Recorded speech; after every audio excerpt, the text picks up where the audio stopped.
don't need this script.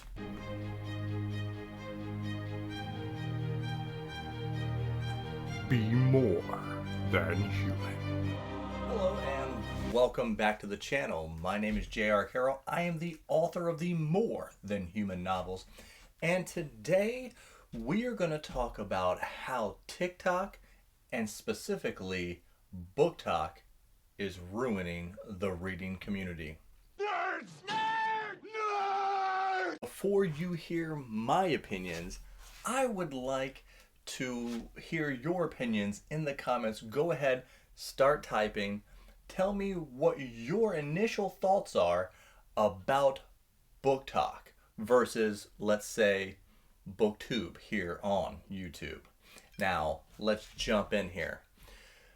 I had a subscriber of mine ask me, I kind of put out there, what is a topic you would like my thoughts on?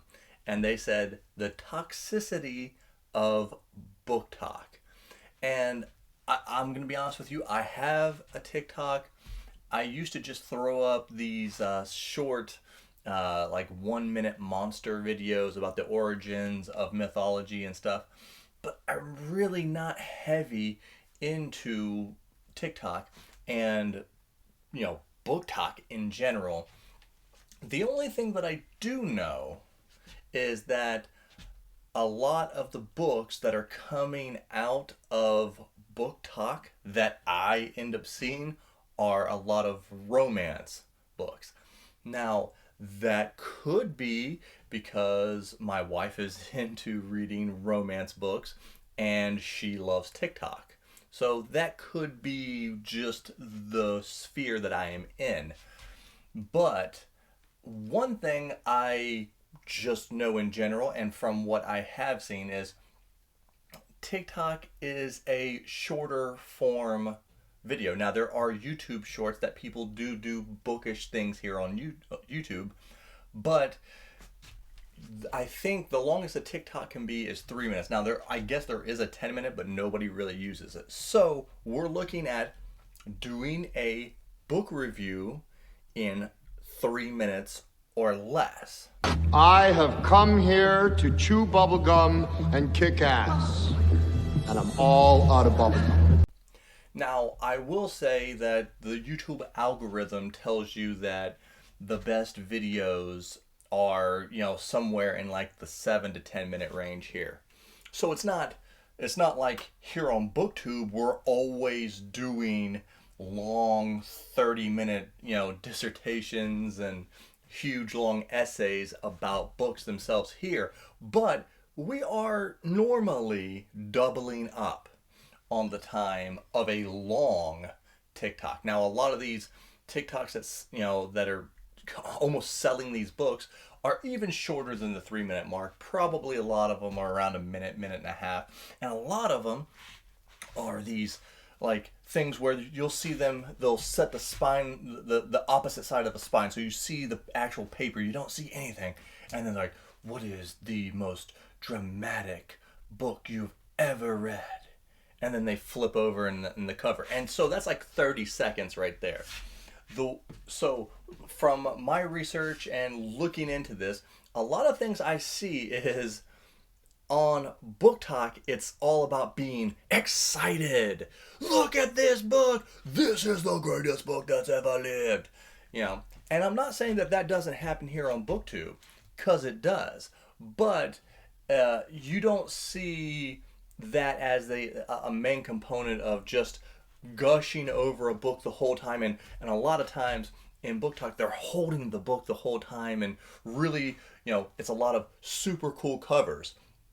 And that is another thing, Haunting Adeline, really big, pretty cool cover.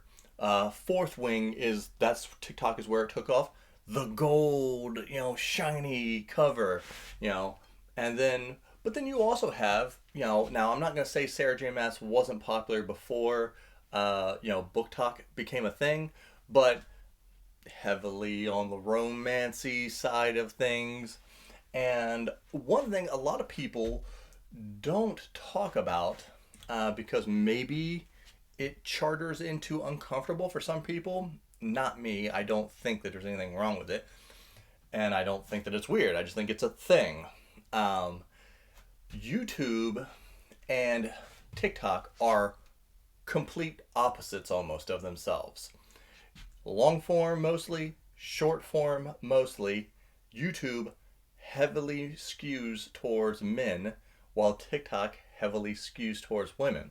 So this could also be another thing of where most of the books that you see coming out of BookTok are female-centric books. But not just that, most of them, if you just go into TikTok and type in BookTok, the vast majority of the top search results that you're going to get are some form of romance book. You know, dark romance, fantasy romance, just your, plain old romance. That's going to be the majority of the top of BookTok. Where if you look at if you type in BookTube top books or whatever, you're going to get Stephen King's It. You might get Changes by the Dresden Files. You're going to get Brandon Sanderson. You're going to get Robert Jordan, The Wheel of Time. I think the one thing that you can say is that there's a lot more diversity in types of books within BookTube, and there's a lot of different corners of BookTube, whereas there's not a lot of corners on BookTok.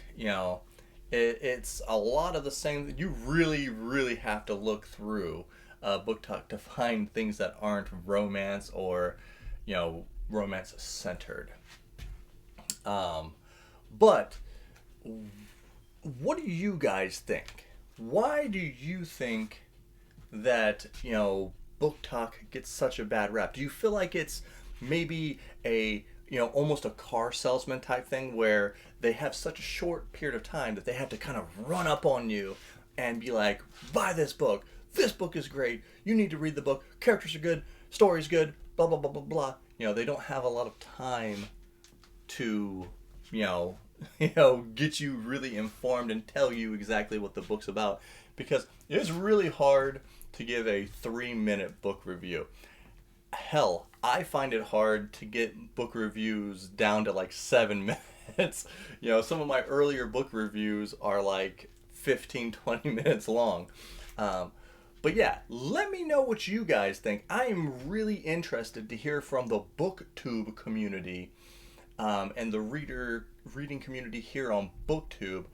What are your thoughts about BookTok? Do you think it's ruining reading? Do you think it's just bringing in new readers? I mean, isn't that really the goal? Is to just bring as many people as we can in and get as many people reading as possible, no matter what type of reader they are? And remember, be more than human.